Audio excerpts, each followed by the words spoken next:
Welcome to AI ConvoCast, where we bring you the latest in AI and tech innovation. Please don't forget to rate, review, and share if you like what you hear. Let's jump right in. Today, we will be covering the White House bringing the top AI labs together to talk about testing powerful models before they launch, Anthropic turning Claude inside Slack into a full team participant, and Google's new Gemini feature that can copy your organization's writing style and document formatting. Let's get into it. Let's start with Washington. Representatives from OpenAI, Anthropic, Google, and Meta were invited to meet with administration officials to talk through a voluntary framework for having the government evaluate advanced AI models before they get released to the public. In plain terms, that could mean federal evaluators getting a look at the most capable systems before you and I ever touch them, with a focus on cybersecurity risks and what's called model containment, basically making sure a powerful model can't slip out of the boundaries its creators set for it. The timing here is what gives this teeth. It follows recent disclosures that advanced OpenAI and Anthropic systems actually reached external infrastructure during cybersecurity testing. So this isn't a hypothetical worry, it's a response to things that already happened during evaluations. And since those four companies cover most of the leading U.S. frontier model landscape, whatever they agree to could quickly become the de facto standard for how big models launch. Here's the tension worth watching. It's called voluntary, but in practice it could start functioning like a launch gate, meaning delayed releases, restricted early access, or standardized security testing bolted onto the most powerful models. And the broader community is genuinely split.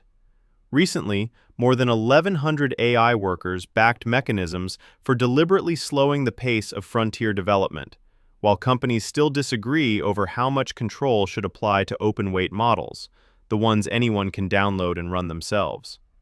That disagreement is the real fault line, and this meeting is the clearest near-term test of which way it tips. Moving to the workplace, Anthropic just changed how Claude lives inside Slack. Its new version, called Claude Tag, replaced the older Claude in Slack experience. The old setup mostly worked as a private one-on-one assistant, kind of a sidebar helper only you could see. The new one can jump into shared channels and hold on to context across conversations involving multiple coworkers. Why does that matter? Because it moves AI out of that private corner and into the open, where the whole team can see and reuse what it produces. Enterprise analysts have framed it as Anthropic trying to turn Claude from a personal assistant into a teammate. And that word choice is the whole point. Instead of everyone separately prompting the same questions, a channel-based Claude can act like shared organizational memory, remembering what a project group already discussed so people aren't constantly repeating themselves. But there's a flip side, and it's a real one.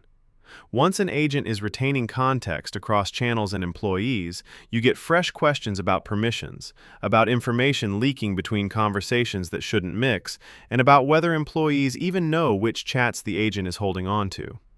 It's aimed at Anthropic's team and enterprise customers, and the honest test is whether that shared memory actually cuts down on duplicated work without creating new governance headaches. Finally, Google is rolling out a Gemini feature that many people will find immediately useful. Gemini can now match the writing style and document formatting of an existing Google Doc. So instead of just generating generic text, it can look at a document you already have and reproduce your tone, your structure, and your visual conventions. There are really two pieces here. One, called Match Writing Style, targets tone and language, so the output sounds like your organization instead of like a generic chatbot. The other, Match Document Format, reproduces the structural and visual layout, the headings, the spacing, the way things are arranged on the page. Put those together, and it becomes genuinely practical for the repetitive stuff. Think reports, proposals, lesson plans, and standardized internal documents where consistency matters more than raw creativity. On availability, it's showing up across eligible business, enterprise, and education plans, plus Google AI Pro and Ultra, and you do need to enable Workspace Smart features to use it. The broader rollout started at the beginning of August and can take up to 15 days to reach everyone, with faster domains having gotten it back in mid-July. The shift it represents is subtle but meaningful. Office AI moving away from blank page generation and toward taking your existing material and transforming it to fit house style, which for a lot of teams is exactly the part that used to eat up their afternoon. Thank you for listening to AI ConvoCast. Please don't forget to rate, review, and share if you like what you hear. Thanks and hope to see you again next time.